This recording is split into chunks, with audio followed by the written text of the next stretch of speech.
আপনার ভেন্টটা হচ্ছে একদম পুরো জোড়ায় যে আছে না ওরকম একটি মানে এটা এখানে। হ্যালো এভরিওয়ান, আমি এই মুহূর্তে আছি মোহাম্মদপুর হাসপাতালের পাশে ল্যাবে স্পেশালাইজড হসপিটাল। এ নিয়ে ষষ্ঠবারের মতো রক্ত দেওয়ার জন্য আসছি।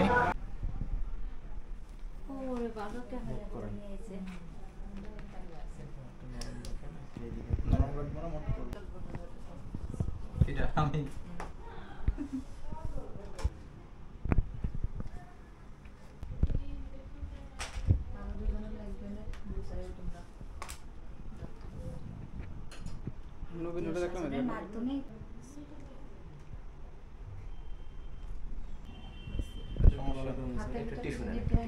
দেবো সবই আনছি, মেন হচ্ছে যে ভাই একটু গাটা একটু করতে দেন না, একটু আমার একটু ইসের ভিতর চলে গেছে। সমস্যা নেই, লাস্টের বার হচ্ছে একজন মাংস ঢুকাই দিয়েছিল। না মাংস ঢুকবে না, করেন পাম্পস করেন। এই ডিল করে দেবেন না যেটা দেবো? হ্যাঁ, সমস্যা হলে বললে দেবো। পাম্পস করেন, ঠিক আছে। করে হালকা টানে ব্যাস ব্যাস, আর দরকার নেই। আমার গিফটটা মানে ভাই একটু পাম্পস করতে থাকেন। এটা আমাদের রক্ত যাচ্ছে। আপনি 2 দিন আসতেছে, চলো আসতেছে। আপনার ভেন্টটা হচ্ছে একদম পুরো জোড়ায় যে আছে না ওরকম একটি মানে এটা এখানে গিট্টু।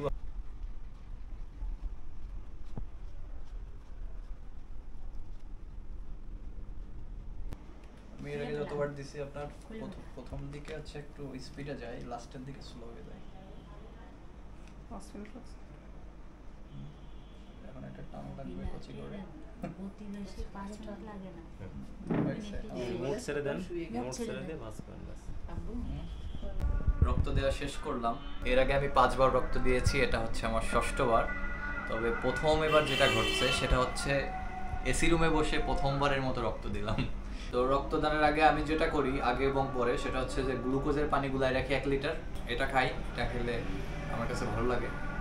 এর আগে আমি একবার বোয়ালমারি রক্ত দিতে গেছিলাম। রোগীর আত্মীয় স্বজনরা ডিম সিদ্ধ করে নিয়ে আসছে, দুধ জ্বালায় নিয়ে আসছে, এবং ঘটনা যা ঘটাইছে মানে আমার রক্ত দেওয়ার আগেই 2টা ডিম খাওয়াই ফেলতে গেছিলো। আমি বললাম যে আমি খাবো না, আমি শুধু গ্লুকোজের পানি খাবো। মানে তারা মনে করতেছে যে এখনই ওরে সব কিছু গিলাইতে হবে, নাহলে অসুস্থ হয়ে যাবে, এরকম একটা ব্যাপার।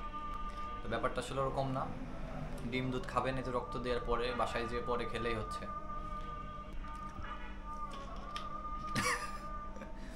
সিদ্ধ ডিম বা হাঁসের ডিম?